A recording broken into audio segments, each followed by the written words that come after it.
Okay, morning everyone. Thank you for coming to Policy Exchange. This is a major event for us here at Policy Exchange in the Crime and Justice team. This is the first one we've held this year. And a lot of our work, as many of you know, will always be about looking at innovation and best practice from the international world. And so this is a particularly important event for us where those two things come together. A few words from me at the beginning. If you are on Twitter and are following the event, then it's #Predictive Policing. We are very lucky to be joined by guests from the United States and from the UK to discuss this theme. I'm not chairing. We're lucky to have Roger Grafe, the renowned filmmaker and criminologist, here to chair the event. So I'll shortly hand over to him, but just to say there will be a slight break at 1 o'clock. If people haven't had sandwiches by then, they can grab sandwiches, or if people need to slip away, that's fine. And then we'll have, after the presentation and the break, a response from Nick Gardner. But thank you for coming to the event. Thanks, and welcome to everybody. I'm particularly Sean Malinowski, and coming on a way to discuss what, for me, as a criminologist, is really, really interesting. Because over the years that I've been involved in police, which is 20 now, maybe even a bit more. I've been interested in the gap between environmental criminology and the police, the normal criminology dealing with firefighting police, reactive policing, and so on.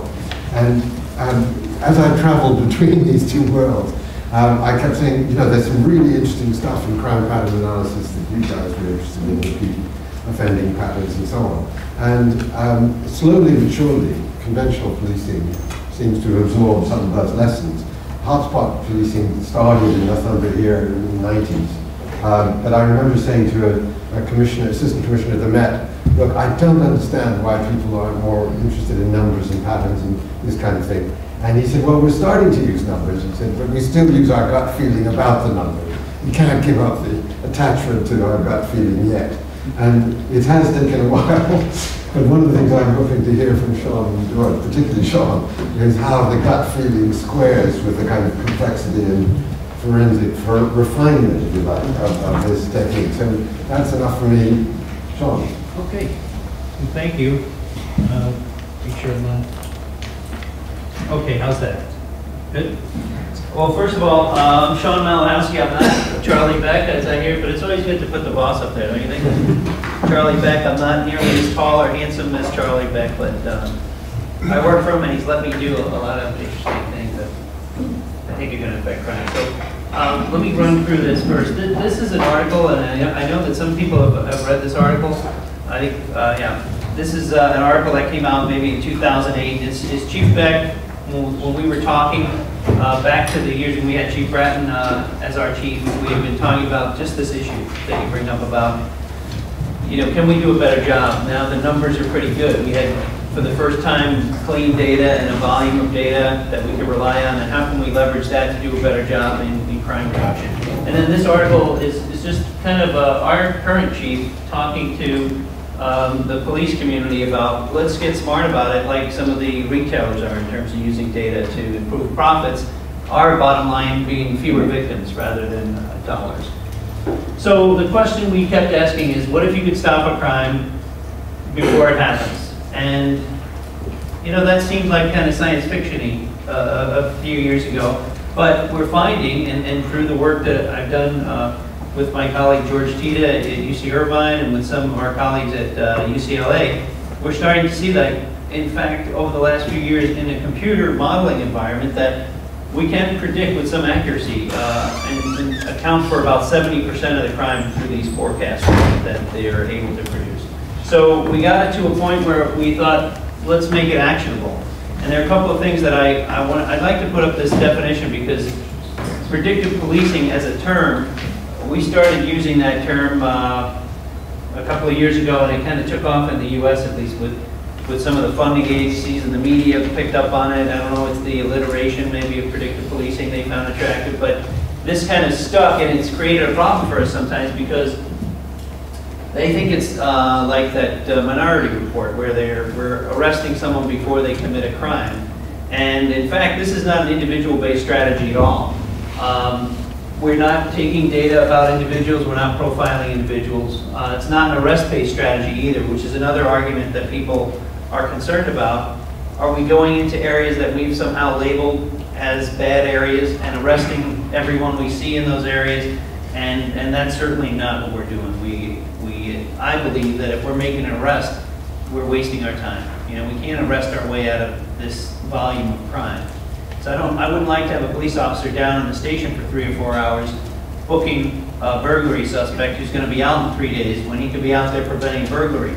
And the officers don't want that either. I don't think it serves anybody's purpose. So the idea here is to get out and to disrupt that activity based on the risk. So it doesn't make sense with scarce resources to patrol randomly. It doesn't make sense to patrol 100% evenly, so that areas that are not having any crime occur, or don't have the potential for crime occur, are being policed in the same way that areas that have a high potential. So it just makes sense to us. It builds on hotspots policing, which we did rip off from you some years ago. But we think that this offers more specificity even, because if you look at this, what we consider state-of-the-art, we're looking at a 7-day map of crime, or a 28-day map of crime. And then kind of in our heads, in a meeting that takes 10 minutes in the morning, we're saying, all right, it looks like we're having a burglary for motor vehicle problem. Let's deploy officers over there during these watches. And, you know, it's this gut feeling, a lot of gut feeling. And it always made me nervous that we were using gut so much. So what happened then, when we got to this, we're getting very specific into a 500 by 500 foot box. And there's 20 of them distributed over a 50 square mile area. So you'll see when George is talking about the methodology, how small that is. Very specific target. But what happened is when we started to implement, I had to have a gut check of my own because I'm the one who's on the line. You know, I'm the commanding officer of this division that is giving out the missions every day for the last 6 months, and then through my own doing, I'm going to give that up to the computer the next day. It was a little sleepless night, you know, but it's working out. So how is this different? And I apologize for all the text. I just didn't want to miss something. So this is evidence-based rather than kind of a common sense approach that I described to you before on that 7-day map. This is forecasting instead of what we're very good at now, which is looking at crime retrospectively at CompStat. This is reducing our tendency to chase the dots, which is the problem that you have in looking at a retrospective crime map, is that especially as crime is being driven down, because what I've noticed is we have our crime briefing every morning. If there's anything, 3 dots anywhere near each other, people are jumping on that, you know. And I think what happens is you're just chasing dots. And so the algorithm really helps us sort out over a long period of time, 3 years of data is what we use. Helps us to sort out what are meaningful patterns and what is just background noise and that kind of thing, which you could not really do effectively yourself. And so this is chasing dots, yeah, little graphic there. And then it offers more specificity in time and space, and that's a box. That's the red box that we use on these maps, and that's why you'll see me in the hallway talking to the officers saying, "Are you getting in the boxes? Did you get in the box? What are you doing in the box?" And I keep talking about it, and that's where that comes from. And the other thing I like about the strategy is it should eliminate some biases. You know, we're not using arrest, and also everybody has filters and screens when they're putting out these missions that are going to affect their decision making, and the computer doesn't have that restriction. And it leverages the real-time data that we already have. I wanted to make the point that this is not a massive multivariate approach, and there are some of those approaches, and I think they are valid in certain circumstances. But you really need to be sure that your data is 100% accurate and that you know the relationship between that factor and crime and how it's weighted versus the other factors, and what if you miss one, and you know, there are some issues with that, I think. And it's fine when it's working, but then when it stops working, do we know why that is, you know, and can we easily get in there? So what we're using is very simple. It's just the crime, just reported crime going back in time, and it's date, time, location, and the type of crime that goes through the algorithm. And what we're doing is we allow the officers to get in there at the right place at the right time. They get in the box, and the way we got buy-in from them essentially was, we're not taking their decision-making away. I'm just giving them better info as to where to be. So it's not that different from what they were seeing. They used to get a mission map that would have a larger area and some more information about what to look for. But once they get in there, I ask them to look around in that 500 by 500 foot box and do some problem solving. You know, look at why is this box a high probability box? And it's readily apparent to them. You know, I went out with some officers and we were in the box, and it's adjacent to one of our projects, and there's no parking in there, so the whole street is packed, both sides of the street, and in the alleys and everything with cars available to break into. And so I bring them in there, I say, so what do we see here? And there's glass on the street. I said, this is why we're here, it's burglary from motor vehicle problem. So let's find out when it's happening, and then they dig in a little bit, and they can do better problem solving. The other thing, and I think when George talks, I'll have him talk, if you would, about the dosage. This is something that we're doing. We have, for the first time, really, in LAPD doing a controlled randomized study where certain days the command officers are putting the missions out, developing the missions, and on other random days, a treatment where the computer is doing it. And that allows us to then assess at the end which is more effective, and we're tracking that. But this idea of dosage, we're also having the officers account for when they're in the box. They can change their status on the computer, and the clock starts running how long they're in each box. And then we compile that at the end of the week, and we'll compare that to their whole radio output for that day, and we'll see what the dosage is. Because what we're finding is we can come up with great missions, but if we don't know if they're delivering on the missions, then how do we know that it worked, right? So we're trying to measure how much time they're spending in the boxes. And this is complicated by the fact that we don't have GPS right now on the cars, but we should in a few months. So we're looking forward to that. All right, so the questions to be answered. So the main question, is it possible to predict crime? We think so, and that was based on a couple of years. I mean, we've been working together for somewhere between seven years with UCLA since I started going there, and really been modeling this for the last 4 years or so, and we think, yes, there's the possibility of forecasting or predicting crime, where it will occur. And if we predict it, can we prevent it? That's what we're doing this initial test, this 6-month test in Foothill to determine is, if we have this good actual information, can we get the cops out there and can they prevent a crime from occurring? And we'll give you some results on that. And if we prevent it, how can we measure that? And I'm going to ask George to talk more about that, but that's really through this randomized control study. And by the way, it's an exciting prospect that we could roll this out through all 21 divisions and do a 6-month test. What I'm trying to hold the line on right now, because you know how the police department is, they're like, okay, does it work? You know, the 2 days after I started, and I'm like, I don't know. So 6 months in, we'll have that first test, and I know they're going to want to go then. They're like, okay, it works, roll it out. And what we're going to require, and I got to make sure that this works, is every division that gets the tool is going to have to do a 6-month randomized control study of whether it's working. And the reason for that is I'd like to have the data, but also it will convince that commanding officer who may not be as convinced as I am, because I had a little crisis of faith in the beginning, you know, when I was handing over. So it'll convince them, if they can see that 6 months of data and see that it is actually affecting their bottom line, then I believe they'll hold on to it. Sean, can I just interrupt you one second?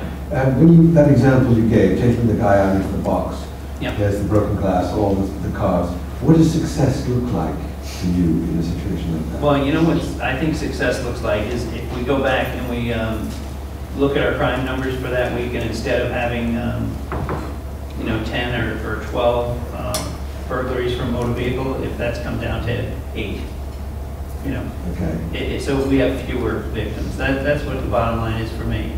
And however they get there, you know, it could just be their presence on the most basic level. That they're in there and they're talking to somebody about, hey, you know what, you should lock your car up or take that stuff out of your car. And then here comes Knucklehead who's going to break into the car, and the police are there. And it disrupts his activity, and he's like, you know, it's too hot out here today, I'm not going to do my activity. Or they figure out a way to get some of those street cars off the street or relight the street or any number of other problem-solving techniques. And what I find is the officers were kind of I think they were getting frustrated with our current system, and this kind of reinvigorated them. There's some test effects from that, I'm sure, where it's just the fact that they're being studied.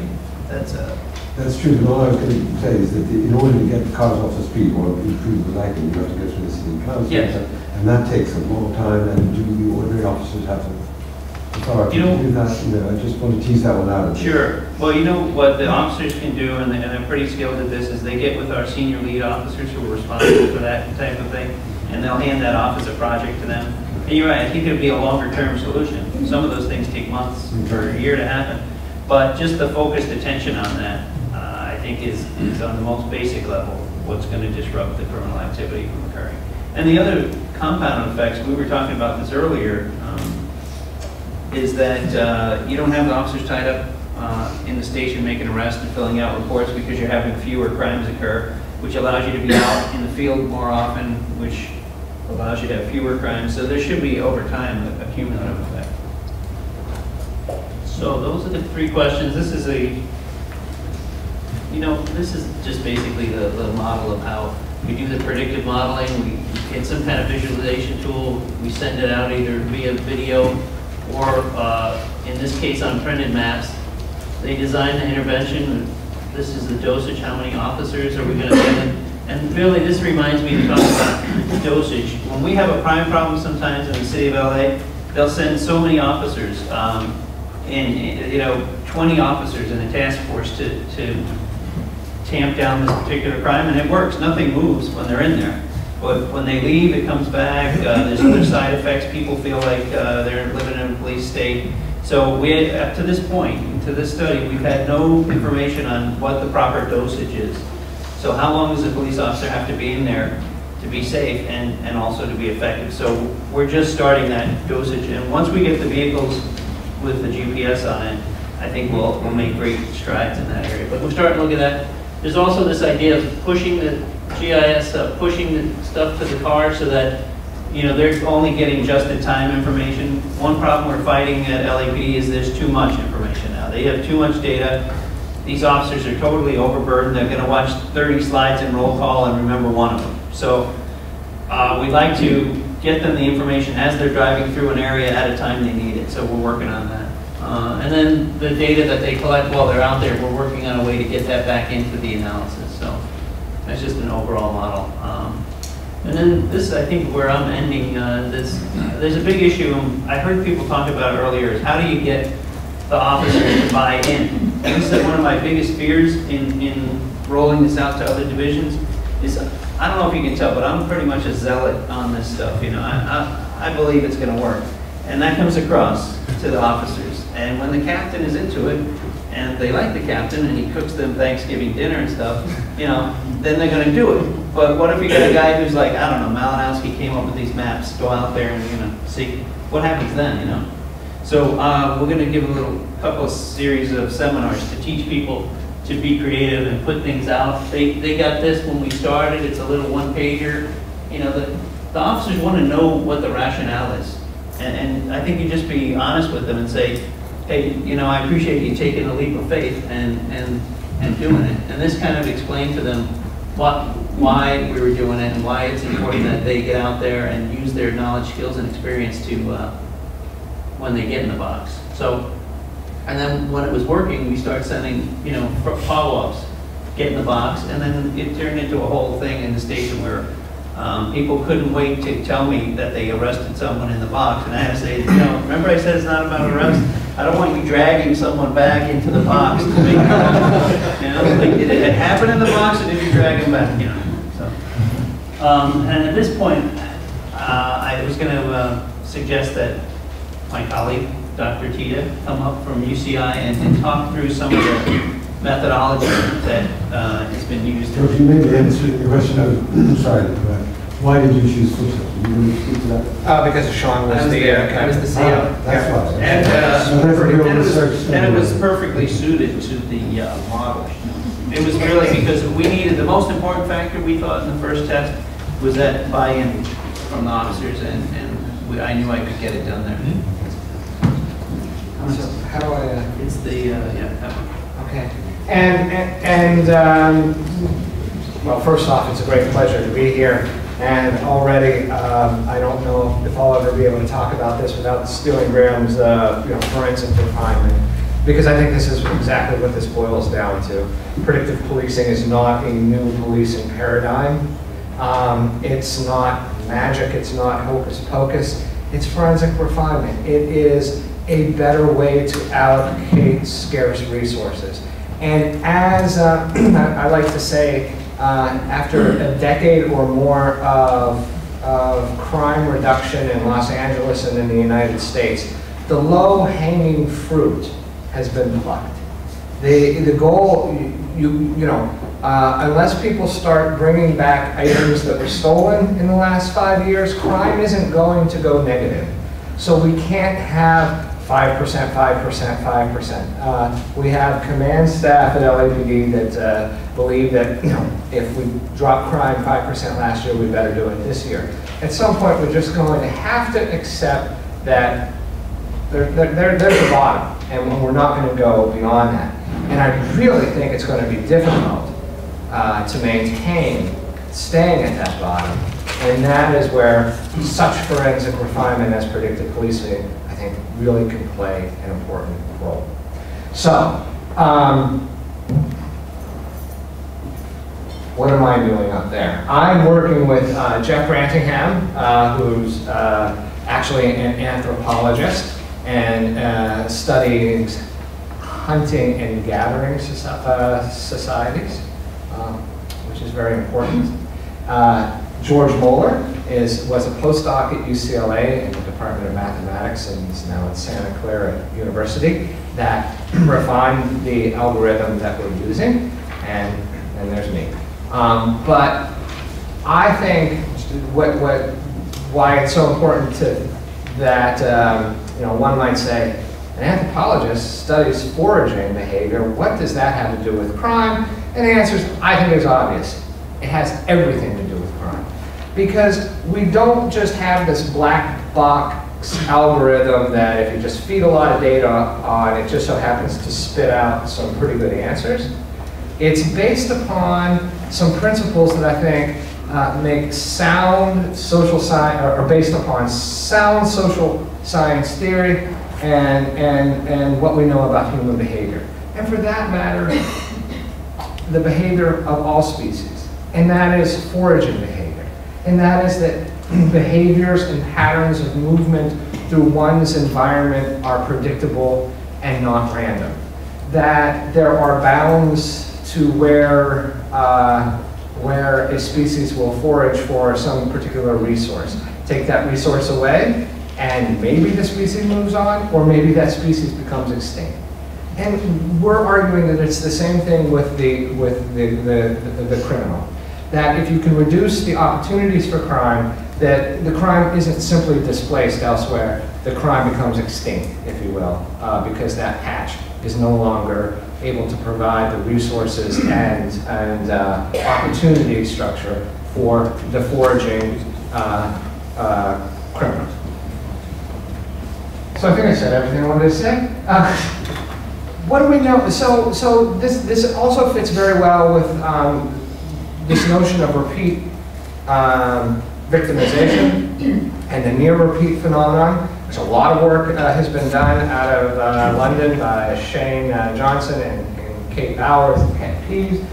And we know, empirically demonstrated, that if a house is burgled today, there's a greater likelihood that it's going to be burgled either tomorrow, or the neighbors are going to be burgled tomorrow, or in some finite time period. That the risk is going to be heightened. And then that risk is going to decay over time back to some underlying baseline for victimization. Why is that? Why if a property is hit today, is it likely to be hit tomorrow? Well, the same individual may come back because he or she didn't get everything that they wanted the first time. The same individual it's basically a success, and it reinforces. If I can do it once in this house, let's wait until they get the new television that I stole, because everyone's going to replace their television. And I know how to get in, and I know how to get out. I know the behaviors of the guardians of that and that property, and I can, based upon their predictive behavior, I can go in. I know when is a good time to go in. I may tell my friend, "Oh, I just had this this great success at this local property." They may go back and try to build on my success. And so again, if it's not me, it may be somebody else in my network. The information about particularly attractive targets may disseminate through my social network, and now more criminals potentially know about a particular house or a particular block. And of course, there's things about the built environment that may make them attractive targets as well. But it's this self-excitation, which is underlying the model for prediction. It's a Hawk's process model that has this self-excitation element to it. That we all have this, every spot in the geography has some underlying baseline, and with some probability, if that place is the site of a crime, in some finite time window, the probability, well, it may stay the same, it may go up a little bit, or it may jump way up. And it's being able to pick out those instances by looking over 3 years of data, tens of thousands of data points in a geographic region,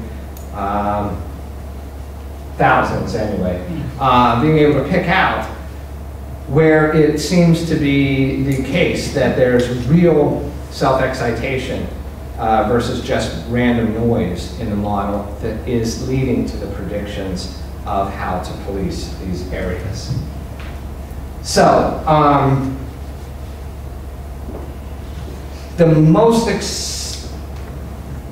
I'm incredibly excited about what the Los Angeles Police Department is permitting us to do. There's lots of different ways one could evaluate predictive policing, and the true gold standard being randomization, and in this case we have randomization. The algorithm, when the crime analyst produces the daily forecast for crime, if you will, a map that has 20 500 by 500 boxes. Do we have that coming up? Yeah, it's right after this. Okay, right after this one, right? That was the old way. So this is what the officers were saying. Go ahead. Do you want? Yeah, I'll tell you, because this was just showing. We're trying to show here the size of the division, and I'll show you. Let me show you the last one. So this is how we used to do. Remember, I said that we used to send out missions like this, where we would see what was going on, and then put a polygon around it, and tell officers to be in there. See how large that is? The new boxes are about the size of this icon.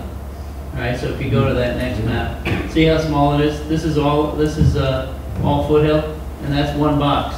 So it's very. And you'll get 20 of them. That's the tool, and then this is the map. That's the map they get. Okay. So Could you tell us what distances actually? yeah. Can you tell us what's the distance? Is it 2 miles across and about a mile north-south? The whole area. That area is 50 square miles. Oh, So the okay. box, how big is the box? 500 by 500 feet. Yeah. So any cartographers or folks that do GIS?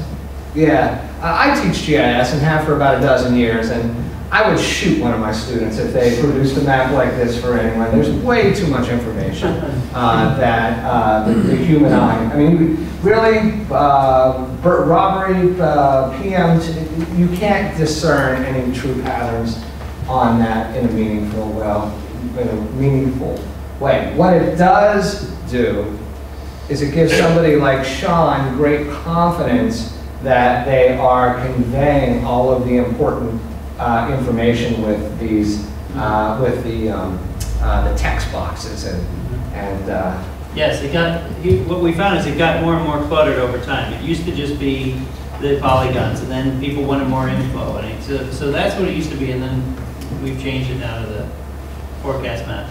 So anyway, sorry for jumping ahead, but the idea here is that the crime analyst in the morning goes to the machine, asks for the daily prediction, and may or may not get it based upon a random number generator sequence.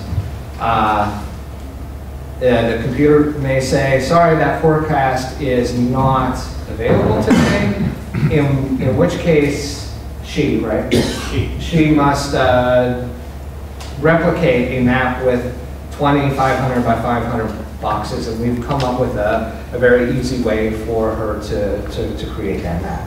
And they're not, not just randomly placed, but again, And she places them like we used to. So like we there's used a to, cluster, right? So, and that gets approved by the CEO, and there's discussion over it. right.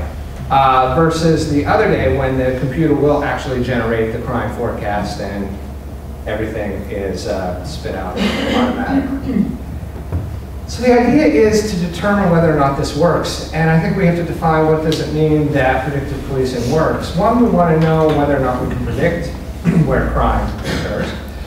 Number two, we want to know whether or not by using this method we can realize a decrease in the number of crimes. And three, the real challenge is how do we measure that a significant change there. So again, we are going through this randomization. Foothill serving both the control and the treatment area. Now, Sean had alluded to earlier this notion that we don't want contamination because of all the different factors that might increase crime. In the predictive policing algorithm, I think the only thing that I truly would be really concerned about is implementation. It's not that the environment may be significantly different from the treatment and the control area. Because this is one of the other areas that I think is very important. Sean talked a little bit about, we all have our own biases, that if I hand you a map of the city of Los Angeles, or Sean handed me a map, not being a sworn personnel, but being a social scientist and having studied something about the causes and correlates of crime, and said, where should I allocate resources? I would have a good idea of which divisions, based upon the socioeconomic characteristics of that area, on where to place the resources. And even within bad neighborhoods, there's good areas. Even within good neighborhoods, there tend to be some less desirable areas. So I think we would always be biased in this. There's no race, there's no ethnicity, there's no income, there's no housing density, there's none of this entered into the model in an explicit way. It's based, again, the model's based upon human behavior, environmental, what we know about human behavior in terms of it being, us being creatures of habit. And so, I wouldn't be worried that you would have two uncomparable areas because of the amount of crime. That we can all control for statistically. So we have the daily mission, and we're running this for a number of months. Sean has already shown that this is what the old mission map looked like. And now, Sean, I do believe you still give something similar to this in addition to? Well, we just give you a 7-day look at, so all of that is taken off except for the dots on the map. So they still, for officer safety reasons, we still have violent crime that's happening, so we want them to see where that's happened. And so, and we also assign violent crime missions. So there are two maps as needed. If we have a violent crime problem that comes up, we'll address that separately. And I apologize if we haven't made this clear, but there's three crimes going into the algorithm. This is not all crimes. This is a property crime model. Sorry, we should have probably made that clear. This is burglary, a theft from motor vehicle, and auto theft. Right? Correct. Okay. Those are the three crime types that we are doing the predictive policing, running through the algorithm to get the predictions. Yes, sir. Why those three crimes? Why? Density of crime at this point, the frequency of crime. It represents 75% of all crime in the city. It's a crime that we think the police also have the biggest ability to eliminate through their their presence in the area by increasing the guardianship, if you will, within the routine activities of the motivated offender, the suitable target, and the guardianship. Really, what the predictive policing we want to do is increase the guardianship in that particular area to reduce crime and control crime. We have run the algorithms in different types of neighborhoods across different types of crime, including assaults, shots fired, and burglary. The patterns the predictions are reasonably comparable across all of those. But at this point, for the design to measure, to have enough crime to measure impact, we've decided for the experiment to focus in on these 3 crimes.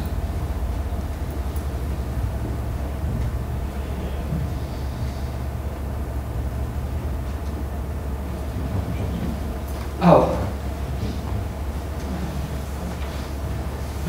Right? There we are. Oh. That's good now. Okay. So again, this is the all Foothill and overlaid would be 500 by 500 feet grids. Go ahead to the next one. Yeah, we're having a technical problem. Is that still plugged in? Is there a little? Yeah. Okay. All right, that's the tool. Okay, so this is what the data actually needed includes, which is an X coordinate, a Y coordinate, and a time. It's 3 years retrospective, and every morning the crime analyst takes a download from crimes up until that morning and feeds those into the machine, so it's constantly updating the algorithm every morning. And then we are given, the software will generate 20 500 by 500 boxes. Each one is labeled P1, PE, and so forth. And this is for the policing inside the box. We want to be able to measure the dosage effect, how much, it doesn't do us any good if we predict these very small geographic areas if no one ever patrols them. So we'd like to know how much time is being spent inside the box. What is the, The dosage, you mean police time? Police time in the box. And is it Christopher Cooper that has the, yes, Christopher Cooper, right? What's that? The Cooper curve. The Cooper curve, right, of how much time one needs to police a particular geographic area and to realize a meaningful reduction in crime, right? So we want to sort of do this sort of, we want to be able to do this as well. Those are close-ups. So that's what the officer get as well. Right, of each one of these areas. Oh, so as a patrol officer right now goes in, they give a particular radio call. Code P1 means I'm inside that box, and then we were able to log the amount of time that they stay in there. We're not sure. I think there'll be a little bit of measurement error, but this is for us to worry about down the line. What else did I want to say about the boxes? You're measuring hours, Minutes. Minutes. What we have found so far is there's a lot of variation about the amount of time spent in any of these boxes. The other thing, again, in the spirit of forensic refinement, the officers are not handed these maps and told to go park their cars for the rest of the day inside. These aren't donut shops.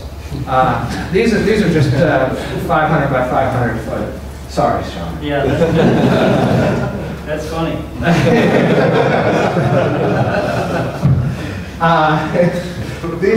So they're not told to go park their car in this.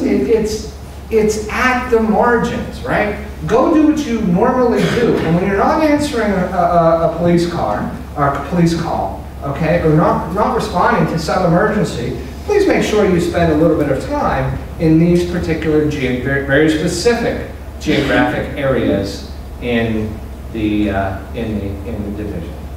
So how precisely are you targeting this in time? Do these change on a shift by shift, day by day basis? Right now we're doing everything day by day, Monday through Friday, not Saturday or Sunday, because we don't have the crime analyst working on weekends. So the experiment is really a Monday through Friday experiment at this point. And do you factor any special events in, like if you've got a big baseball game or a football game? That is where the CO comes in, and the model in and of itself, absolutely not. Absolutely not. It looks at the last 3 years. It doesn't know that, you know, today is, what's that?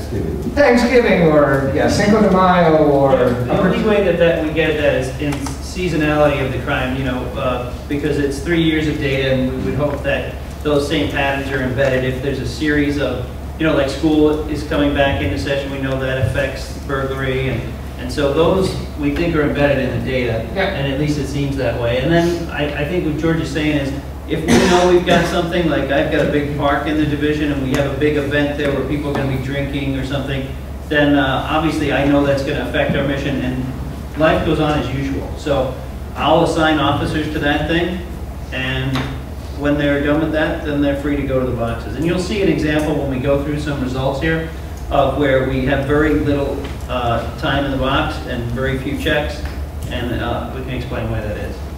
Are the residential addresses of known offenders in your model? No. No. They're not.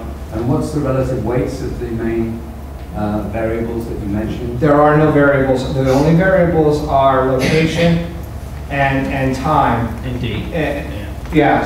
Over 3 years. So the X, Y, and T.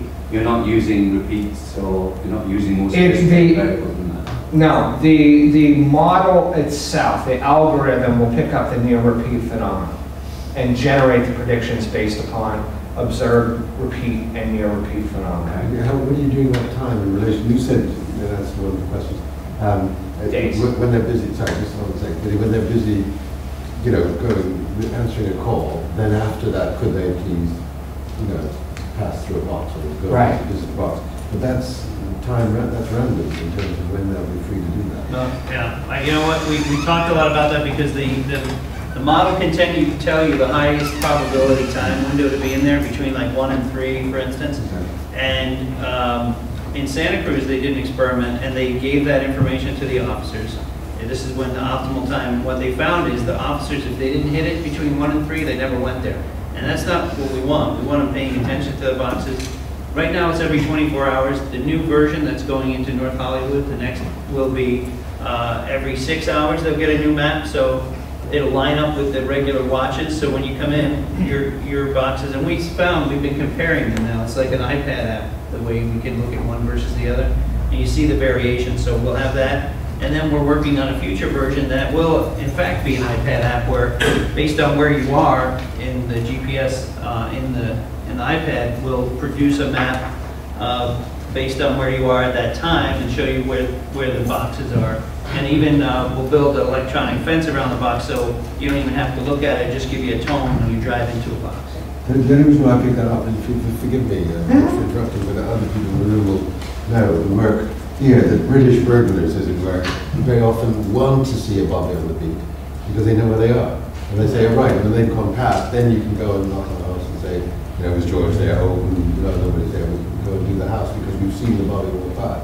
So it's not that that's just a deterrent. They're actually sometimes, it's not an incentive, but it's part of their MO. It's part of their MO. How much do you find, that is it 25 boxes? 20. Do you find that they vary much from day to day, Monday to Friday, or do they tend to stay in the same 20 places? They do vary and day to day. And again, forensic refinement, making improvements at the margins. The other really important thing that we believe for this to have any real traction in the real world in a policing agency, if these boxes don't overlap with the gut feeling, the heuristics, the officer's existing knowledge, if these are so counterintuitive, the predictions, no matter how good they are, the police aren't going to use them, right? And in fact, there's a lot of overlap between, if we were to ask Sean, draw the 20 boxes yourself, there's reasonable overlap. I don't want to say a lot of. You can see it in the results. Yeah, you precisely can see it in the results. So we're still a couple of months from having enough data to do a formal statistical analysis with enough power to talk about whether or not any results are statistically significant. But that certainly won't stop us from saying that things are clearly coming into the right direction. So, You want me to hit some of those? well, I think, We covered a lot. yeah, I think we really did. So preliminary results, and remember, at the margins, maintaining, I think, is going to become really important. So we're not seeing 50% reductions in crime. What we're seeing are 8 to 16% increases in our ability to predict crime. So if one were to take the boxes as drawn by the algorithm versus boxes drawn through the heuristic or the standard operating procedure, what we find is that we're better able to predict where crimes will occur. Now this becomes a little bit counterintuitive in the sense that we want to, on the one hand, it's important that we demonstrate that the algorithm is able to predict. From the policing standpoint, we would like no crime in the boxes and say, oh my God, we can't predict anything because we want from the effectiveness of using this to be such that Sean and the LAPD are able to dissuade all crime in these boxes by focusing their resources there. But at the end of the day, I'm sorry, so so that, yeah, so we're seeing somewhere around 10 to 12%, 8 to 16% more accurate in our ability to predict. And this is resulting in, this is just simply looking at our ability to predict. This is a longer series of data in 150 by 150 meter patrol cells that not based upon this time frame, but showing also that 20 is about where you get the maximum. So 20 is not a random number in terms of the number of prediction or number of boxes being predicted. 20 is what they can do, and 20 is also where you get basically the maximum difference between the random patrol, the standard operating heuristic, if you will, and the prediction. Yeah, so green is hotspots policing, basically. They have it as CompStat, and then blue is the model that we're using now. So you see there's a little incremental difference there. One of the big criticisms of hotspot analysis is it typically shows you high population density areas. How does this model help you move away from that? So how do you ensure that all the boxes don't just end up in your town centres and your high population density areas? So I think they still will. I mean, if it's embedded in the crime data, right, George? Yeah, yes and no. It's not. There aren't going to be. It's forced to find 20 patterns in the data. Okay, that it feels are the most likely to have crime in that period. There's a lot of predictions of, in a very small geographic area for a particular day. These predictions are maybe we predict there's going to be 2 crimes, maybe there's going to be 3 crimes. It's the probability of any crime is, in terms of its magnitude, very, very small. In terms of the magnitude difference between random chance and predicted chance is very, very large. So maybe there's a 0.0002% chance of a crime in any 200 in a box, versus in a predicted there's a 0.2% chance or a 2% chance of crime. So it's clearly not deterministic. And this is also where the model, I think, has a little bit of a leg up on the typical algorithms being used in hotspot, is that it does tend to, even when you have a persistent hotspot, it won't be right on top of where you would expect looking retrospectively. There tends to be, offset by a few hundred feet to the left, to the north, to the south, to the east, to the west, based upon the historical patterns.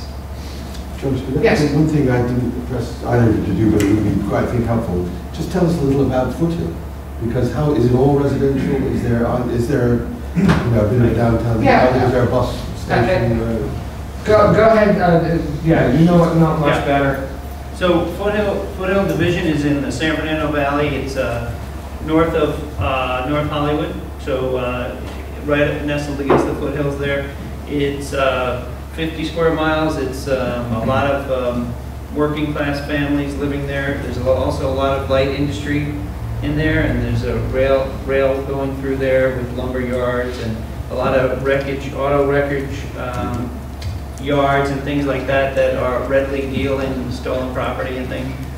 So it's a mix of heavily Hispanic, probably 85% Hispanic, small black population up in the Lakeview Terrace area, and a mix of low to middle income residents, and then a lot of high density housing as well. But there's pockets. There's a big Sun Valley is kind of a violent area to the south of the division, and then this large swath of area up here is go back there. Yeah, I can show it on that. See up above over here, Sunland. That's a totally different area. There's a different population up there. There's a lot of biker and white supremacist activity up there, not as much Hispanic population. Down here is a large Hispanic gang population in here, and mostly residential and high density housing. And then up in Pacoima, there's a lot of light industrial and still some high density and single family homes of lower, people who have divided these very small bungalow homes up into multiple family residences and things. Sean, are you witnessing responsive behaviour by the criminals that are actually there at the moment? And one of the things that's come through from some of the studies about CCTV in the context of the UK is that, okay, you put them into city centres, then you get antisocial behaviour and criminal activity actually dispersing as a consequence of that. I mean, I know it's pretty early in. No, I think it's early in, but there's anecdotal data. You can talk to. In fact, there was a piece in the Independent recently that I read. They were out with one of my sergeants, and he had an example. He said, look, I'm at the park with you, we're in the box. Here comes gangster on his bike with his pit bull. He sees us here, he doesn't want to be here anymore. So he goes back to mommy or whatever he's going, and now he's not here to commit a crime. And that's the kind of thing we're seeing. They make themselves scarce when they see the police activity. He's not displacement, he's not going somewhere else. He's going home. He's going somewhere. Yeah, but can we track? Can we track where he's going? Yeah. No, I don't think so. I mean, that's not. Okay, I'm just. But displacement. All the hotspots moving. Yeah. Too early to tell. I couldn't say. I think that's something that at the end of 6 months or a year we can go back and say how did this year compare? As we can move those hotspots around day to day and see how they move versus the year before, and we'll be able to pick up some things that way. They actually might ask the offenders when you do arrest them. We could, yeah. Interesting if they're aware of it. Right. We've done some media interviews, and the other common question is, well, if you're able to predict where the crimes are going to occur, can't the criminals get a hold of this technology, know where you're predicting they're going to do the crimes, and then do them elsewhere?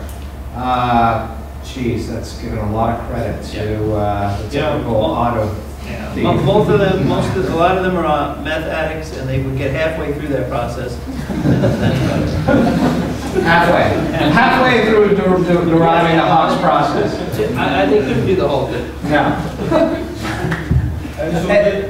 Sorry, last question from me, honestly. I want to understand your policing model behind it. Are the resources that you're deploying into these areas, are they responsible for response policing and the like, as well as the local policing? Yeah, they have the officers. These are our regular patrol officers, and the model that we have in Foothill, and it may differ in other divisions as we roll it out. The model in Foothill is the boxes, or the mission for the day is everybody's business. Everybody who's working that day needs to address the mission at some point. And that's why on that other mission map, you'll see they have a little recap area where they're supposed to recap what they did in the mission areas. So it really is everybody's business. They could be answering 16 radio calls. They get a minute, they go in the box. So they have to be kind of strategic about planning it. So you're looking at the response times for responding to 911 calls related to those things as well, because I guess if you're saying, look, if we weight ourselves towards these locations, then we should be able to produce our response to these response times. We should, and we'll look at it at the end.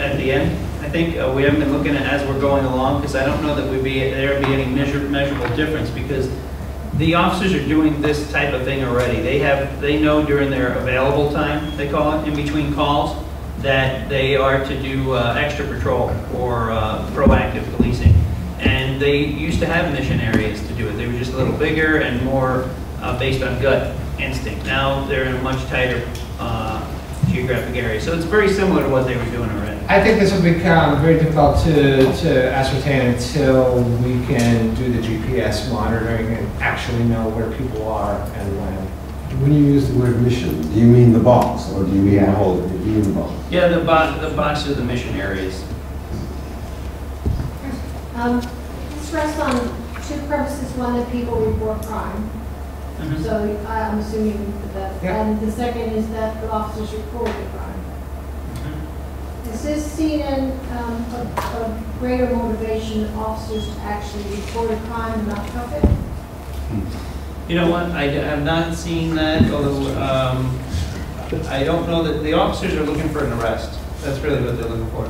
And so you kind of have to retrain them on the fact that, because we used to, and we still do to some extent, measure things based on arrest. Like an officer's not productive unless they're making arrests, so they want it.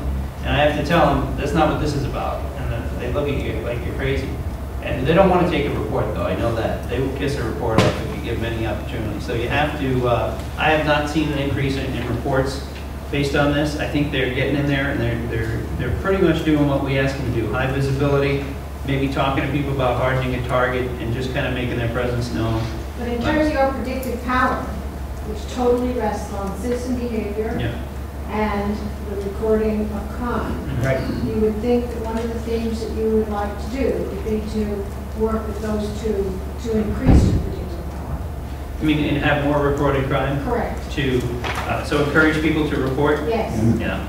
You know, we don't seem very effective in getting that done. I mean, the reasons why people are not reporting a lot of times are, you know, they feel some threat to themselves, or I understand that, but it seems to me that there is an off-camera bit that needs to be addressed as well. In terms of the evaluation and the effectiveness of the strategy, however, I can't think of any reason why predictive policing would change either the officers or the reporting behavior.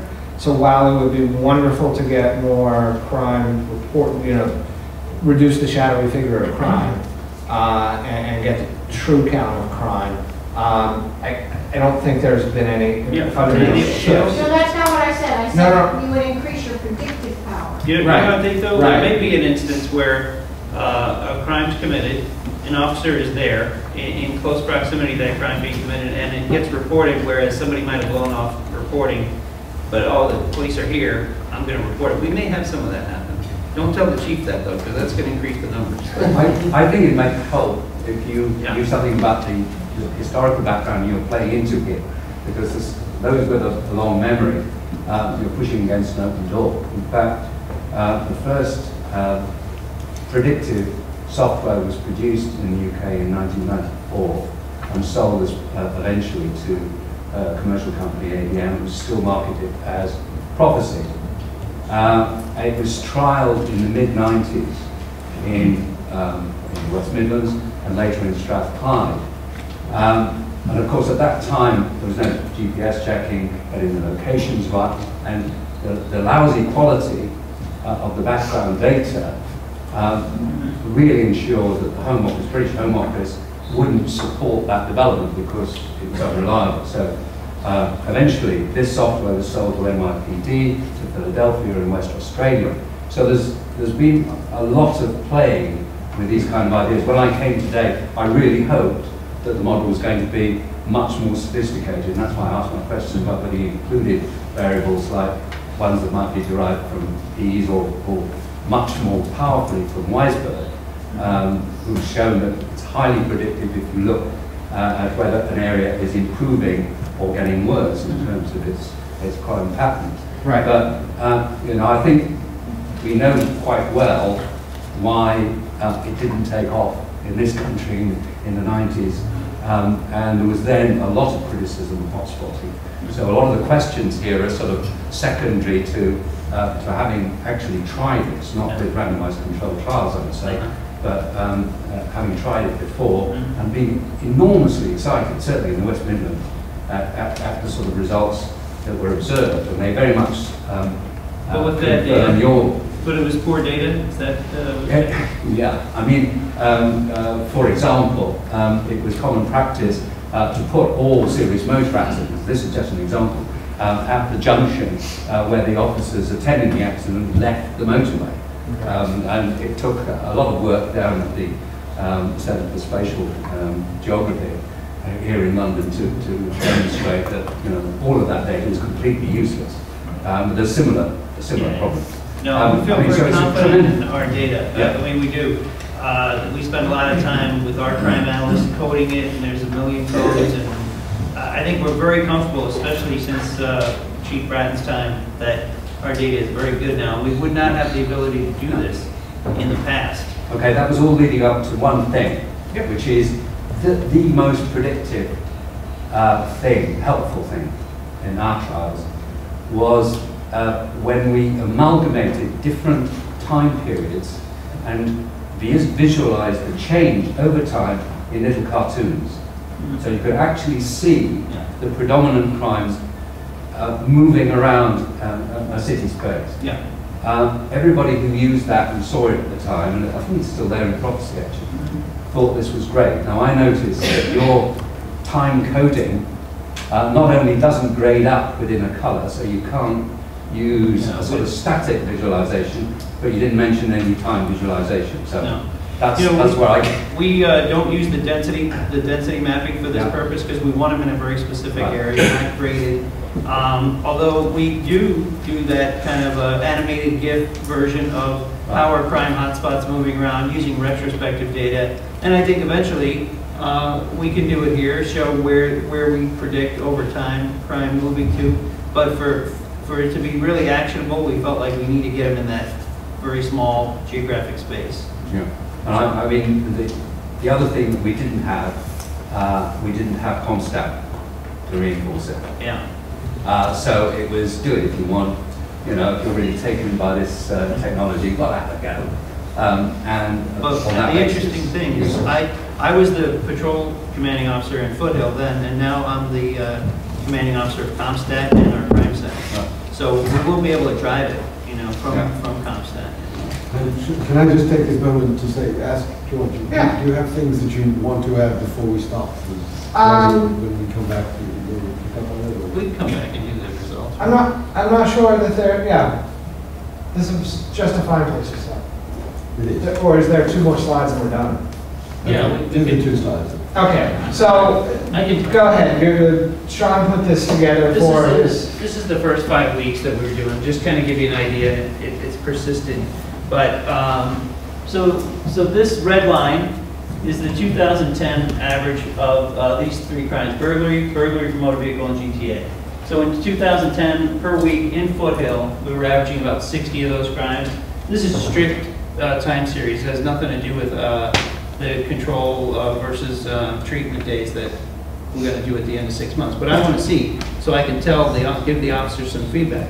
So, and then this is the same week, like the week of November 6th for 2010 and the week of November 6th. So it's very simple to look at the difference, right? And then I also took the weekly average for 2011 for those crimes leading up to the test. And so what we're seeing is, versus that 50, we're still averaging in 42. And this might be up to about 45 now that we're 10 weeks into it. But still, after, you know, we would have expected to maintain around 50 in that general vicinity, and we're seeing a few more. And then when we did the more sophisticated analysis through UCLA, we were seeing a difference of about 4 or 5 crimes a week. And I tell, you know, I'm in the back of the room at CompStat, and people say, I need that tool. How are you doing? I mean, are you getting reduction? I say, yeah, we're seeing maybe 4 or 5 crimes a week that we wouldn't normally see. And they're like, 4 or 5 crimes? What's the big deal? But when you're looking at 50, and you know, it's 10%. And our goal for next year is, again, across the board, 5% reduction.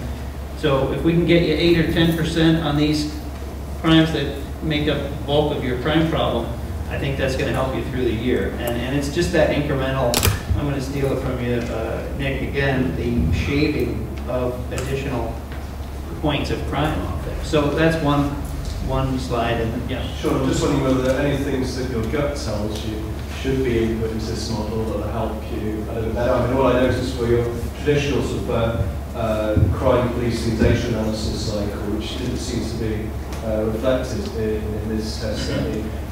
You include things like weather data. Now, what typically happens, certainly in London, hot summer nights, people leave the windows open, you tend to get a couple of more burglaries. I presume that would help. So we've talked a lot about what factors to include and what not. And when we were developing this algorithm, they would run the crime data only, and they'd add weather. And they'd run this, and they'd add other factors. And the most accurate in terms of predicting is when we just ran the crime alone. So we kept coming back to it, saying it was, you know, it was inconsistent with the findings when we added this 4th or 5th element. And so what I really think is happening is that weather and seasonality and those other things are embedded in the crime.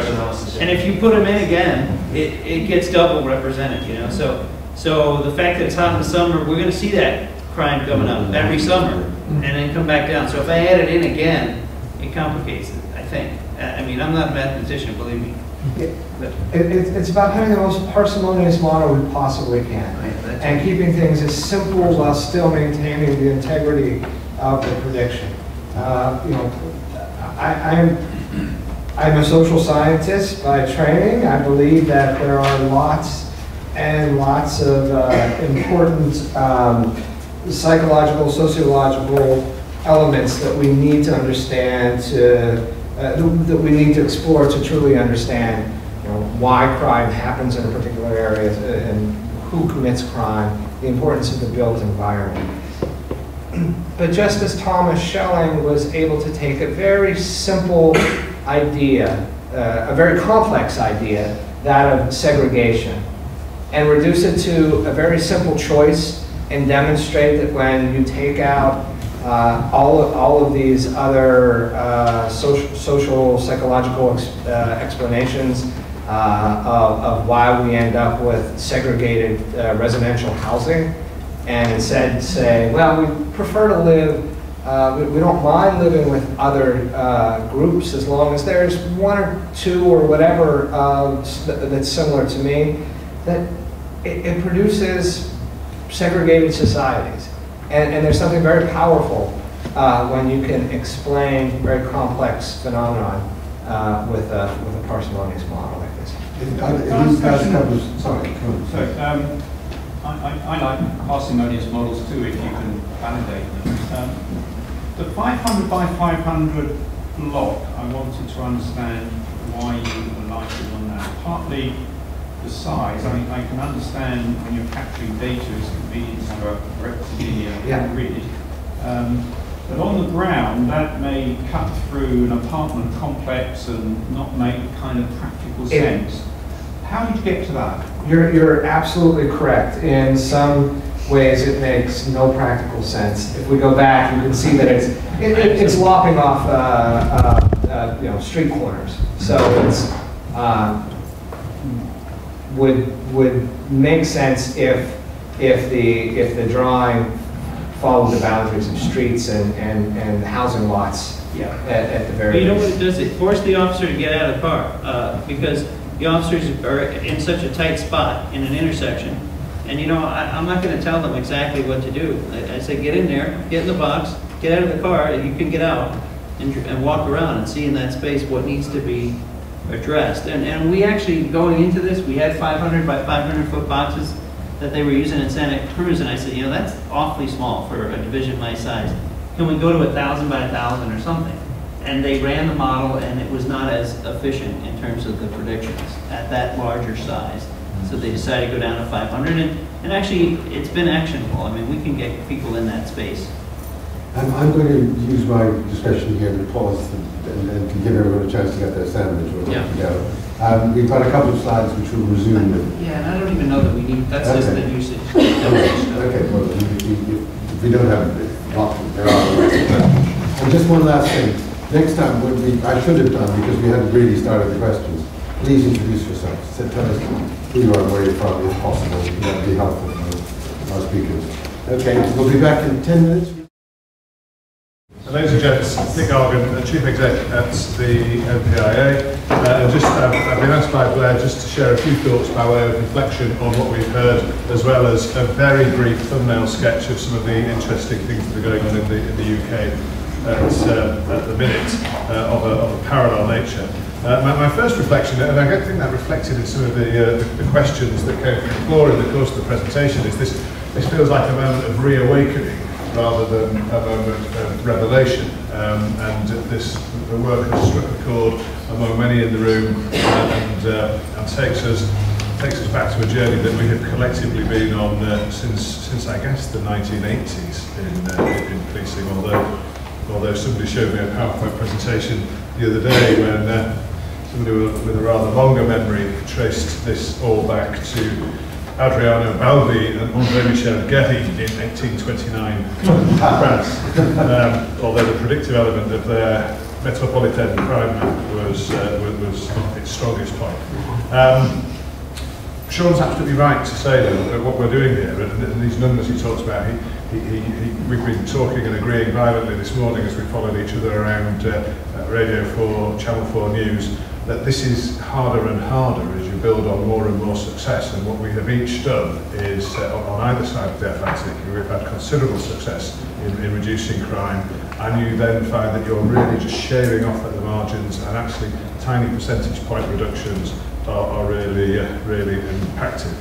I've enjoyed the presentation very much indeed, although the bit that made me feel most uncomfortable and the bit that I would have wanted to stand up and disagree with was your slight hostility to arrest. And whilst call me old-fashioned if you will, but I just do think there's something rather good about the reassuring clunk at the cell door. You're old-fashioned. The intelligence opportunity that presents, and I think this takes its place alongside, of course, prevention and preventive patrol and target hardening and all of those things too. But please let's not be encouraging British officers not to arrest burglars. That would be the start of a very slippery slope. But we certainly do need a plan about what we do when we've identified the geographic box. Yes, patrol is part of it, but there's some really encouraging work going on around the country to plot the precise nature of the response, and that's the super cocooning that you hear about in Manchester and partnership approaches up and down the country. Because after all, this isn't just about the police, and chatting briefly with Mike Alderson as we broke there, not only in terms of the data, that we shouldn't necessarily constrain ourselves to police data in the analysis, but neither should we constrain ourselves to a police-only response, because partners have their role to play too. A general reflection is how encouraging it is to see on your side of the Atlantic the academic community and enforcement community working together, which reflects obviously a very long tradition in the UK. I think the third piece of that jigsaw is then the contribution of the commercial sector and the business community. And I don't know who's doing the design of this kit, but you talked about the way that you rejig things and you make things work and you tinkered with the map. And I think really it's kind of making things happen in a technological way. That there's a big opportunity for the business community, well represented in this room, to step in and bring their know-how, to talk about apps and that type of approach seems to be evidently sensible. On your work, I mean, clearly early days, but I think some very encouraging signs based on some early work, but long research lying behind it, and it'll be really interesting to track that and see what comes next as you refine it and test it, refine it and test it. I imagine that the story will only get better. In the UK, we have some interesting work going on. We're partnered with the Urban Institute to look at 15 predictive crime mapping software packages that are available and try and produce an evaluation which we anticipate in the spring of this year. We'll be publishing it on our Polka online knowledge area for the police service, and to give a view about which of these software packages is the most accurate. We're also providing, in partnership with UCL, University College London, analytical support to West Yorkshire Police, and we're working with the people who deliver our UK crime map, the Citizen Access online crime map, to see if we can take data that's now available in police stations and make it available on officers' mobile devices as they're out patrolling. So in this spirit of reawakening, it's good to develop a spirit of partnership. Sean and I have already had discussions this morning about the need to keep in touch, and certainly for as long as there is an NPIA, that's not all that long, of course, but for as long as there is an NPIA, we will be working, and we'll also be working to ensure that this type of thinking, this type of developmental, forward-looking thinking becomes part of the professional body for policing that will come to be at the end of this calendar year, and we'll pass on the work that we're doing to that professional body for policing, encouraging that continued partnership with the academic community and the business community, and I hope keeping the ties with international partners, so continue to learn from each other. I plan to say really no more than that, Roger. I think much more important and interesting is the questions we're now going to hear, both from our guests from the US, but also looking around the room, enormous expertise in the room, and I hope people won't be timid about chipping in. Well, the only thing is I want you not to be timid either, having had that go that you chip in as well, okay? Is that a deal? Right. Okay, questions? Yes. Could you say who you are as well? Yes, Sean Malinowski from KPMG. Sean, I'm really interested in one of the things that you were saying about kind of not necessarily being able to measure, or trying to measure things like the amount of time officers are spending in the square and so on. Allude to kind of cultural issues around making sure that officers are doing the things that you're asking them to do, being able to measure where they are, using the discretion, problem solving once they're there. And I'm just wondering whether, and that's been our experience of working in data analytics on sort of the offender management side of things. I'm just wondering whether you've got any, or what your emphasis is on sort of trying to solve some of those kind of enabling factors and cultural factors alongside the technology. Mm-hmm. So I'll tell you one thing that is is going to be somewhat of a wild card as we move from one division to the next, is the amount of buy-in that the CO is able to get. And we were joking a little bit about the fact that how did we pick Foothill? It wasn't through sophisticated analysis, it was because I was there and I could push that agenda. And I think that we're going to have to get out there and do some training of COs on how to,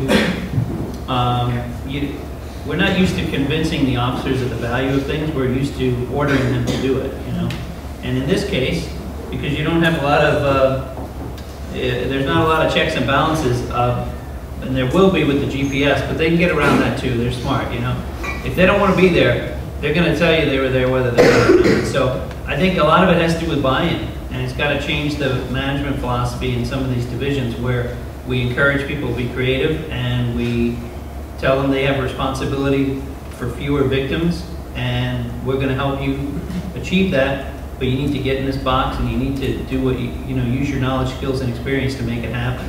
And then put the responsibility on them as professionals. And really the tracking via GPS is just to kind of for our data analysis to see, it's almost like a blood test after you've given someone prescription medication and see how much is in their system, you know. That's kind of what we're using the dosage for. There is an issue which is an interesting one that you've raised, and also you know, rather jokingly said, we don't want to give up arrests. But the thing that arrests provide is a narrative, a very clear statement about what they did. They went from A to B and did C, and you know, so that process is very clear. It seems to me there's a cultural problem in what there always has been in crime prevention, is how do you brag about it back in the canteen? I think it can't be mutually exclusive. You know, I emphasize the place-based nature of this, but there's a whole other intelligence-led policing thing that we work on separate from this, where we're looking at impact players, the guys who are hitting us the hardest, and concentrating on them, most of them being on parole, and doing parole searches on them, and then bringing them in and debriefing them, and we have a whole separate investigative analysis that's going on with them. But I like to keep it separate from predictive policing because people in the civil rights community especially are afraid of the term predictive policing, so I need to draw a stark line between that and the other. So they can still get a buzz by lifting it. I'm all for arresting someone. Okay. Yes. Sorry, Oliver Wells, just part of the community policing panel in South East London. I'm just wondering whether, just following your second point, some of the other methodologies that you guys are looking at, possibly one for yourself and George, whether things like social network analysis are being used, you know, who are the sort of, you know, again, prime movers in this, whether there's a power or distribution system actually, you know, the bad guys who do, you know, an overall number of high-level crimes, if you like, as opposed to, you know, a long-term guys who do fairly level. You know, George's done a lot on social network analysis of gangs, and we have some recent work that he did. I think it'd be better if you Yeah, in fact, that was the seminar I gave across the street yesterday for the Defense Geospatial Intelligence Group, which was my original reason for coming over. But we actually, one of the first areas that we had some success with using this Hawks process modeling was in looking at the structure of gang violence in a different community in Los Angeles, precisely because I do have information on the rivalry network, which groups are rivals with which groups, and the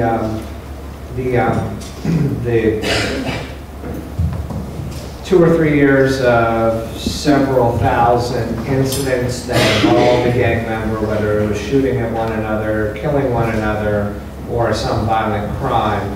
And so we have been thinking about how to take that model and introduce it into the realm of policing as well. But because it's a group-based model, it has some complications. It's not a 500-meter by 500-foot box. Are you finding that specific to LA? Is it about the cultural aspects in terms of how gangs work with each other there? Is it across America? Would it apply here? It's at least across America. I'm not an expert on gangs on the international scene.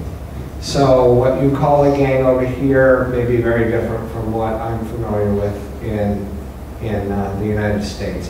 But again, it's built upon the notion that there's a structure of retaliation. There's a set of relationships that link groups together. In Los Angeles or anywhere that I'm familiar with, it really doesn't make any sense to identify as being a member of a gang unless you have an enemy. Your whole identity is against some enmity, is defined by having some enmity relationships. And so you have that as part of the structure. There's a geographic component to the gangs in Los Angeles and many US cities. where they claim a very specific area, and then you have what is presumed a retaliatory nature of gang violence. And what we were, again, using the same general notion of self-excitation through this Hawks process model, you could take a n-by-n grid of gangs and basically predict both the intensity and the duration of a gang war between any of those pairs once they started. What we found is that some of the groups, if they had a shooting today and then there was a retaliatory shooting in some short amount of period, that tended to be it. Whereas other gangs, once it started, it was going to last for a while. So the question becomes again, how does one allocate policing resources to have the largest impact across the universe of gang violence? But again, I'm lamenting the fact that even gangs don't commit enough crimes these days, and I'm really suffering from a paucity of data in Los Angeles, and trying to, I'm one of the few people that are, wishing for more crimes. Because they kill each other. Yeah, I know. I'm sure it's because. Well, you're welcome. Let me say that first. You're welcome. I was expecting you to say thank you. I'm just convinced. Crime is. I've only been in Los Angeles since '97, '98, and since I got there, crime's just gone down and down and down. I'm pretty sure it's my project. Can I add something to that on the gang stuff from the UK? Simon Cottingham from Hsmi. The Scottish Violence Reduction Unit did some really interesting predictive analytics on, instead of boxes, they were looking at routes and looking at the where gangs were located and how they were travelling into the city centre. So what they did was predict what bus routes they'd be using, and then did targeted work on those bus routes to do stop and search, take weapons off of the potential gang members, and they actually saw a significant reduction in violent crime in the city centre. We had a police officer from Scotland yesterday describing exactly this in the talk across the street. Okay, sorry, Nick, you want to respond? Yeah, I think the raising of social network analysis just put me in mind of an interview, a press interview on this subject earlier today, and there's a reporter saying, look, Trafford in Manchester has employed these tactics, they've seen the burglary drop by a quarter, why doesn't everybody roll it out tomorrow? And it's a very simplistic view of the world, and actually what really happens is things like social network analysis combined with these predictive tactics, combined with effective neighbourhood policing, effective offender management, effective partnership working, and actually the totality of that partnership effort is what delivers you sustained crime reduction. And really, we need to just keep our eye on this, that it is another effective tool in an increasingly effective toolkit. The second point, the frustration in the light of that, thought, is just how much of this is elective, and how there is just a tradition in policing that police commanders are kind of free to take good tactics or leave them, and not quite like that one. That's a tough nut to crack, but I think it's a kind of long-term problem that we should be intolerant of. But maybe you achieve what's... Sorry, Barry, can you introduce yourself? Yeah, sorry, Barry Irving, around Europe for the Peace Foundation. What you're suggesting, that there's a sort of continuous process of innovation and renaming. You're saying that there's something is added, value is added by a number of things. And what if you look at the last 10, 15 years, you'll find the renaming of all kinds of strategies. And in fact, it can be elective because the good smart cop is going to buy into whatever's new and whatever is fashionable. So this constant rediscovering of a range of strategies might be in itself a way of making sure that what we want them to do is actually elected for.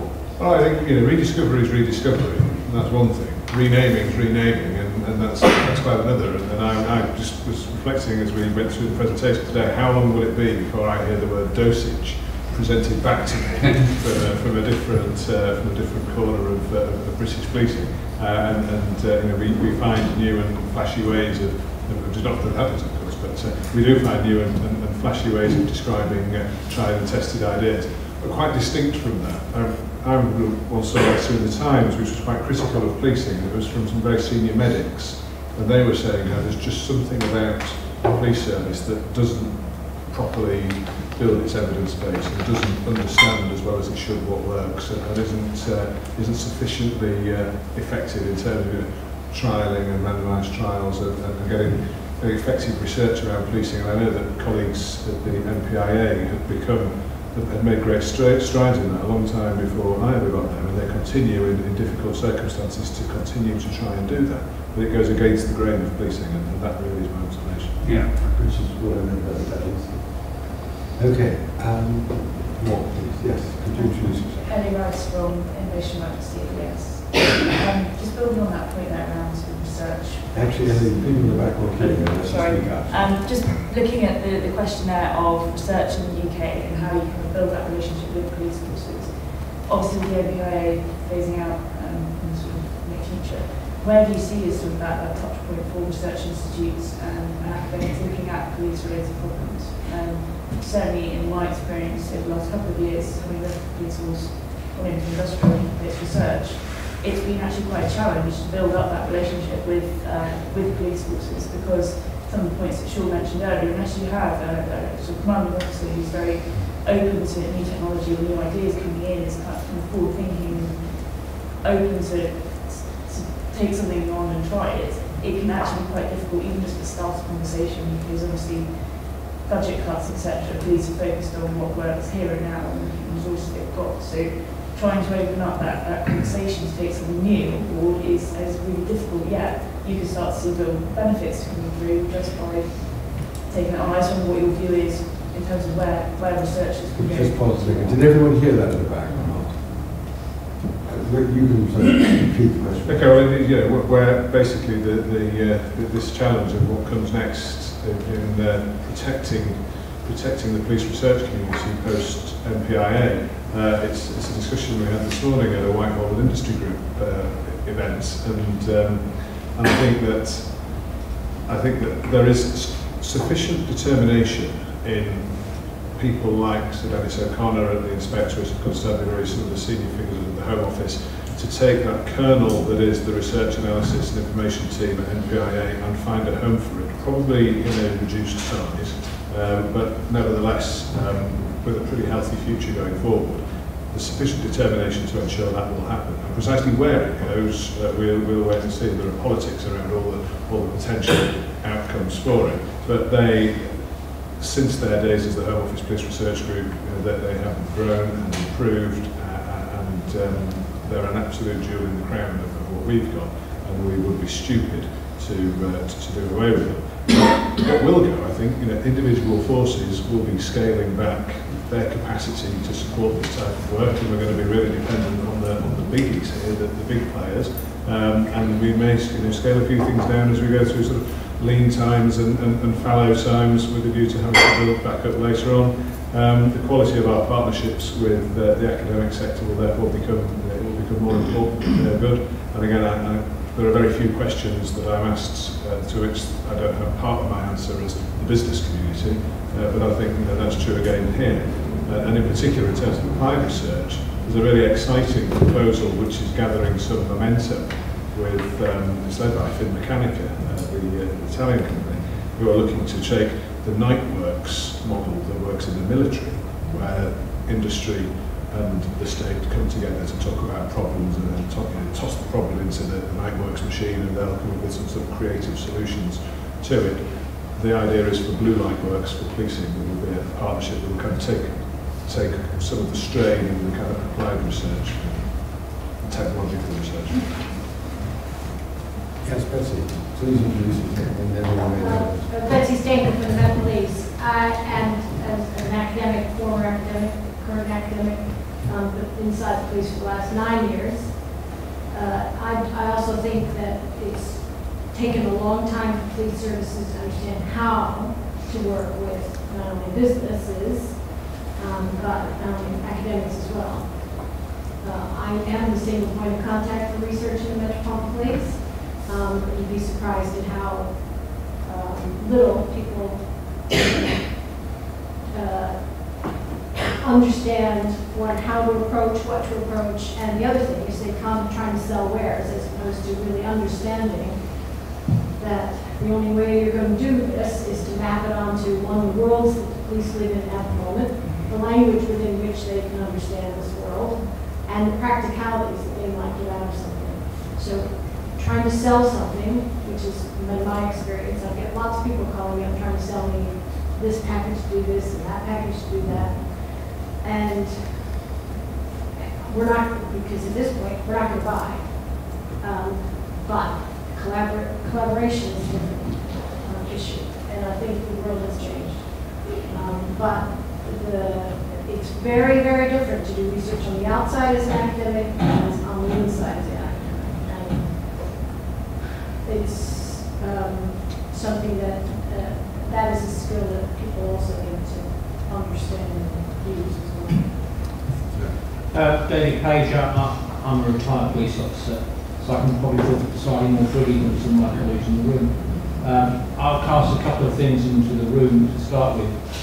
One is, if you'd come 5 years ago with this, it would be snapped up. You've come too late. I don't know how much this product costs, but I wouldn't buy it on the simple thing that you only look at 3 types of crime on 5 days a week. And that's unacceptable for trying to sell the product. I appreciate it's what you're aiming towards, a better refined product in Los Angeles and in part of LA, but it doesn't actually cross the Atlantic for me. I wouldn't buy it. We're not selling. Yeah. But, well, there is a strange relationship between the British and the American policing communities. And you know, we learn a lot from the British Police Service, and I think you'll find in many things we are 5 years behind. Yeah. So the timing's right on this, I think. Yeah. I would argue in actual fact, in terms of community links and professionalism, you have been far in advance of us for the last 20 years. Particularly not at senior officer level, but at ground level, where the officers are far more professional than we were. I think the other one which you talk about is this idea of police officers going into boxes. And I think it's interesting you've got an anthropologist involved, but you're talking about discretionary time. That is a huge factor in large parts of the United States. I appreciate LA may not be, and certainly not in Chicago. But police officers in this country, when they have discretionary time, are not on the street. They're inside the police station doing paperwork. And one of the things that worries me about some of what all three of you have said is you talk about academics, police and the business community all knocking on the door of public finance and also calls for effectiveness. But what I would like to know is where are the victims and where are the public and local communities in this, because they are not even mentioned. And I'd be interested to see how this experiment in Foothills actually relates to the local community. I assume they are aware of it, but what has been their response to this idea of police? Very helpful, thank you. We've got about 10 minutes left, so I'll try to through. Bob Harris, I'm a freelance management consultant. I was interested in the model and the fact you focused on acquisitive crime and drawing on the sort of hunter-gatherer model, which seems to me makes a lot of sense. Clearly, some other crime types don't follow that kind of hand-of-the-clock model, but might follow others. So, for example, it's pretty well known when you look at calls for service that Friday night, Saturday night tend to be peak periods. Surprise, surprise, in this country, the pubs throw people out, the nightclubs throw people out who've drunk too much alcohol. So certainly some of the forces I've worked with look at where those incidents normally of violence occur. These aren't acquisitive crimes, but they relate to a predictable pattern of demand. So I guess my general question is, are you looking to model other classes of crime where there may be a different behaviour pattern to add again to the kind of gut feel that the local commander would have about policing the pubs in the past? Yeah, so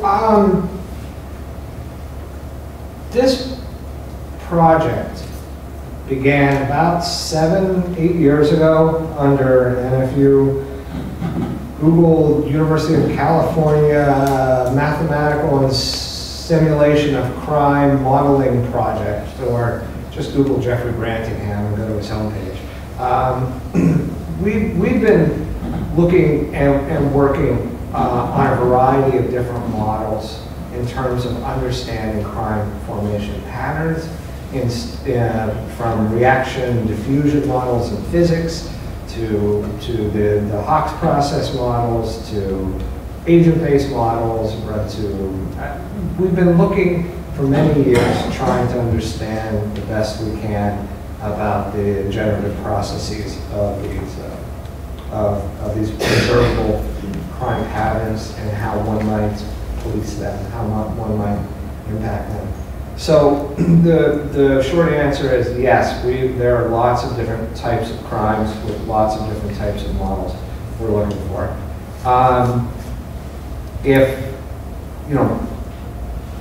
It's so important for us to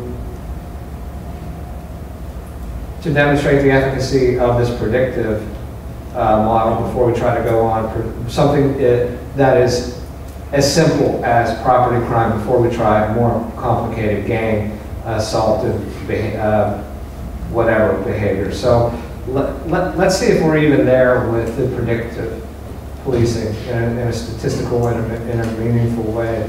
And I would just like to say about the importance of the community. I think that's a really, really important point. And the concern that we often get, the fear that we must allay over and over again is this notion that this is targeting individuals and not geographic areas.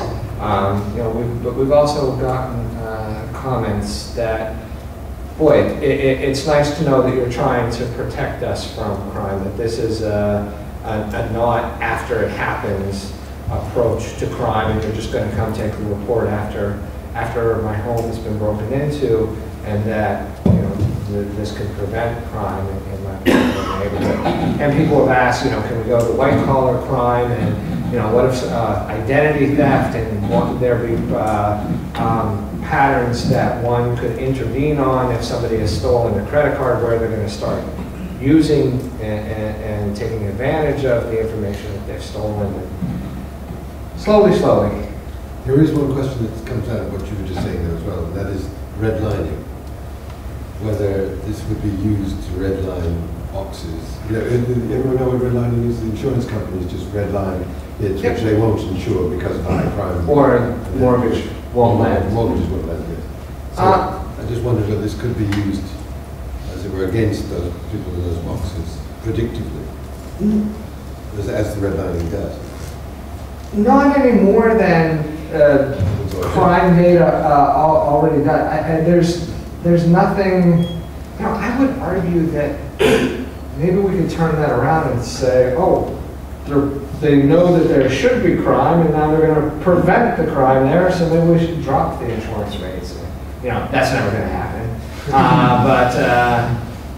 Good. I mean, the hope is eventually, if we do a good job in that area, we'll have fewer victims in that area, and that box won't be, 6 months from now, you may not see it in there as often. And that's the thing. I mean, the boxes change on a daily basis. That's interesting. Journalists certainly always have a tendency to stereotype as well as police do, and so the neighborhoods and so on become fixed. It's very unsubtle, sort of gradation. We're running out of time. Now, does anybody want a last one or two more questions? Yes. Sorry, you've actually had. It's just a thank you to Sean. My sister lives today. Thank you for Okay, good. Yes, sir. Me? Yeah. Captain Powley, APS. I was just wondering if you could comment on the accuracy rates you get in your predictive algorithm, which I don't know if I've missed, looking at the slides and how they degrade as you try to predict further into the future. I don't have that. I don't have that slide either. I'm thinking here. How to respond? with some data. That's it. I asked the question about how long, you know, how far out can we go? And the answer I got back is let's deal with the immediate future. But eventually we would like to see how far out can we have an accurate forecast? And can we, by crime type eventually, by days into the future, do some? No, we can do it somewhat with radio calls, because we have a lot of data on that, but the reported crime, I don't know the answer to that. Yeah, you know, you would expect that just as meteorologists are going to update the weather forecast on a daily basis, and we're not completely comfortable making the weather forecast, crime forecast comparison, but you're throwing away data points by trying to go too far into the future. If we can get tomorrow with some accuracy, let's do the data. Let's input the data that we were of that day to go to the next day and so forth, moving on. Again, all we know. All I can say in terms of any kind of quantification is that we do 8 to 16% better than Sean's heuristic, his gut, his experience, which I feel much better. I think that's a good number. I wouldn't want to know that we're predicting so much better than Sean, because we might get him fired. Oh, and the other thing is, you know, even if it was even with what a human could do, that's pretty good, right? I mean, you get the computer to be even with somebody who's got 20 years doing it, and that's pretty good. It is. I think to add to that from a kind of UK perspective, some of the sorry, I'm Nathaniel Bevan. I work at the National Policing Improvement Agency in the research team there. Some of the work that UCL have been doing in places like West Yorkshire, the interesting thing to look at is before you start your model, to look at the extent to which burglary clusters both in time and in geography. And if you can get a pretty good sense of how far apart that is, so in West Yorkshire, for example, burglaries are more likely to occur close to each other within a kind of 50 metres and within 7 days of each other than you would expect by random chance. And that enables you to kind of calibrate your model to what you'd expect for the data in your particular area. And there's certainly different ranges of accuracy for the different models. Things in UCL they've been looking at, if you split your grid cells up into the kind of top 20% highest risk grid cells, you're covering about 75% of your crime. Whereas for the lower forecast accuracy models, some of the kind of more standard kernel density estimation models that some police forces are using at the moment, for that top 20 of cells might only be forecasting about 40–50% of the burglary. So that's the kind of, some of the order of difference you're going to get from forecast. Thank you very much. Okay, sorry, we got one more. Okay. Just a quick one. You are? Sorry, Goran Jalwali from NPI. Did you, when you were analysing your data, did you notice any cycles in your patterns? Because like criminals, like most people are creases, you know, they are habitual. So they tend to commit a crime and then feed from it and then commit another, you know, as and when they need to. So did you notice any cycles? So there's no individual level information in the model whatsoever. So we don't know who committed these particular crimes. All we know that these particular crimes were reported. Right. But I mean, that's the strength of what you say is what allows us to even estimate the model, is the fact that there are predictable patterns, that people aren't creatures of habit, that, you know, I mean, the near repeats phenomenon is in and of itself a cyclical pattern. So clearly we're capturing those sorts of things, but not in terms of a particular offender. Is not what we're looking at in this study. Okay, it's now 2 o'clock. I'm going to wind up. That everyone's happy with that. I find it very interesting, especially for reasons I explained earlier. I will just tell you, and I've been brought you present of it. We did 3 films in Oxford where we studied Oxford for 2 weeks. and looked at how much harm there was, not just how much crime. We looked at the arson figures, we looked at domestic violence, we looked at all sorts of other signs of harm, and saw how little of that was reported to the police as a way of trying to understand the kind of general experience of the community. Nobody had done that before, and I'm happy to give this to you. But what was both touching and frustrating, and has been for me over the years, is that problem-oriented policing, which has to come out of this understanding of where these patterns are, doesn't have the narrative thrust that arrests do. And there's still, pushing a boulder up a hill on that one. Everybody signs up to it, but because it's not exciting, it does take a long time. You hand it over to other agencies and so on. It's really hard. And all I would say is that I love the data. I think it's really interesting. But if you can get buy-in for the longer-term journey of the implications of the data, you're doing really well. And that's the hardest part of this, I think. So anyway, will you join me in thanking our speakers?